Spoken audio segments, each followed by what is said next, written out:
Hello and welcome to the podcast PFI Talks, which is brought to you by Prague Finance Institute and the leading Czech economics research center, Sergei EI.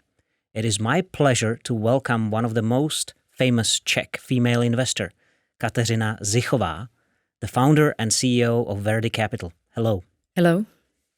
Welcome again. And I'd like to start off with like a series of sort of a little personal questions regarding the pandemic and how you've reacted to it.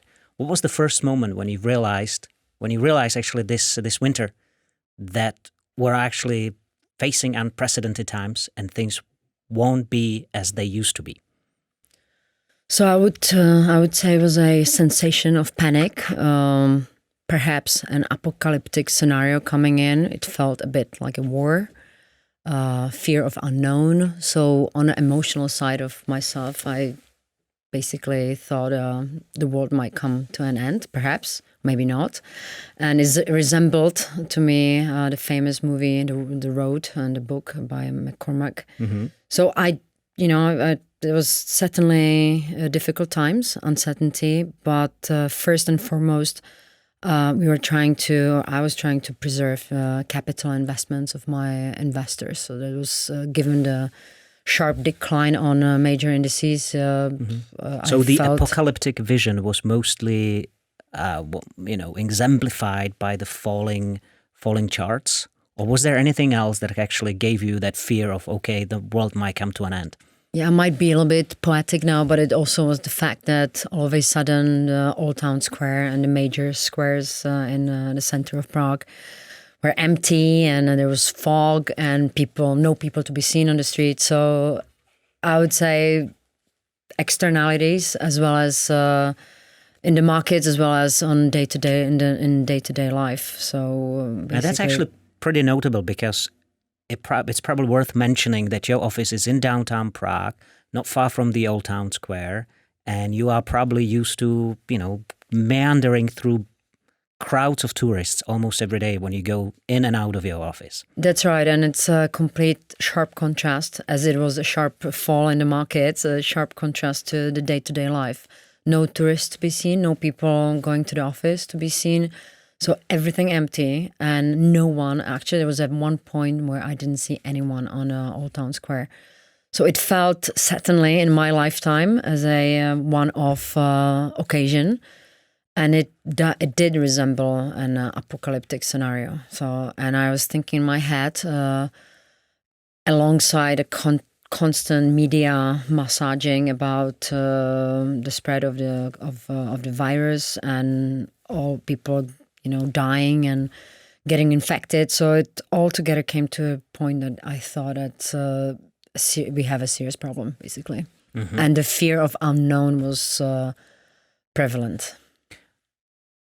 I'll lump the second question with the one that's actually related to your fund. Your fund manages plus or minus about 100 million euros worth of capital, divided mostly among stocks in North America, Europe, and Asia, predominantly China. Mm-hmm. But what is the sort of takeaway of all the pandemic restrictions that you've gone through and all the movements on the markets that you've undergone over the past year? That's actually going to make you be an adherent of either things are going to get completely back to normal, the pre-pandemic normal, or some changes will stay forever. Well, I would say hopefully things are going back to normal given the most recent announcements regarding the vaccinations.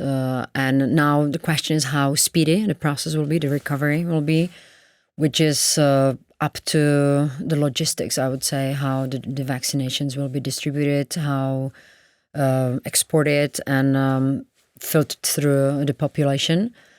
But my estimate is that things are going to go back to normal within next year. Some people think it's going to be very fast. I don't think so. I think it will be a lack of the vaccine, and the difficulty of distributing the vaccine will become a problem. Overall, I do think things will get back to normal because, as we discussed, people naturally want to socialize, they want to travel, they're eager to travel. They want to go back to their normal lives, and they will. There will be some changes in And I would say on business owner side, in terms of perhaps considering lowering the overheads and keeping people partially on more home offices, timescales, reducing the rental overheads, and perhaps there will be a downward pressure on real estate prices. Commercial real estate. And that would be probably one of the changes I can see happening. A combination of home office and day-to-day and basically attending the office as one of the examples. And people, I think, will be more aware that things are not stable and status quo, and anytime your life can change upside down. Mm-hmm. Is there anything that's actually going to change in your personal life in terms of your daily habits or routines? Anything? My own? Yeah. I have started. I'm basically washing my hands not 3 times, 5 times a day, but maybe... As you used to? As I used to. Well, clearly after using the bathroom, I would use it all the time. But I think I'm very aware of now touching, kissing people when I meet them, keeping distance, washing hands. So the day-to-day routine, I think, has changed. And I don't shake hands anymore with people, to be honest. So when I see people in the meetings, I'm trying to keep distance and I don't shake hands. Mm-hmm. And it may prevail. Mm-hmm. So in terms of business and economy, what would be the biggest lesson you've learned so far this year? Well, maybe the famous quote by Warren Buffett, be greedy when the other are fearful. Mm-hmm. So there would be... I guess it was very specifically to my business and to investing. So that the markets were in panic, then one should step in and very aggressively. So, you wish you had done it more aggressively than you did? Retrospectively, yes. We actually went into the risky assets, into shares and corporate high yield bonds. But I would say we didn't use leverage, and we still kept some cash aside. So I would have done some more aggressively, but it's very easy to see it retrospectively and to say that now. It's and then I would say that nothing is forever. Things are not permanent. Mm-hmm. On the contrary, everything is impermanent. So you can see that things can change 180% within days, as it was the case in this year, from January to April, May. Talking about sudden changes or flips of various different trends going on, we're now witnessing record highs of stock indices, but at the same time, we're also witnessing record high indebtedness on the part of governments, which is all accompanied by very low interest rates. Don't you see that this just can't go on as it is at the moment? It's a good question, and it seems as if the governments have become accustomed to living in a constant leverage and increasing their balance sheets. It seems almost like day-to-day life and almost like a status quo that people or the governments will continue doing so. Clearly, the advantage is the rock bottom interest rates help them to repay the debts, so they actually not push to decreasing the balance sheets and decreasing the leverage. So the question is, and rightly so, how long this continue to be the case? As long as the interest rates are low, as long as the inflation is in the bay, would be my answer. The question then is the inflation going to kick in finally? As we have seen, the money printing has been going on since the Lehman, since the Greek crisis, and still the inflation hasn't materialized. And I believe it will continue to be so. Basically, the problem is that the final money doesn't trickle down to the final consumer.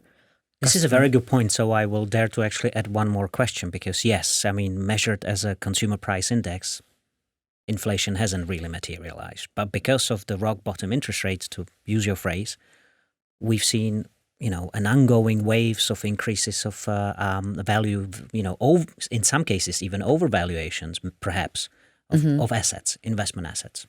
Yeah. Stocks, bonds. And then you would ask, as an institutional investor, as BlackRock, who's got trillions under asset management, where do you park the money?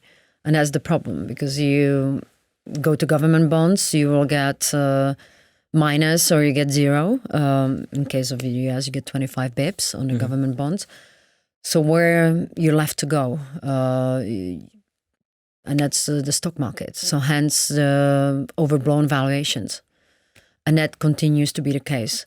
Clearly, for me, nowadays, it's become overdone. So the market has really rallied significantly given the elections, given the expectations of the stimulus package, given the interest rates, the low interest rates, and the vaccine, lastly.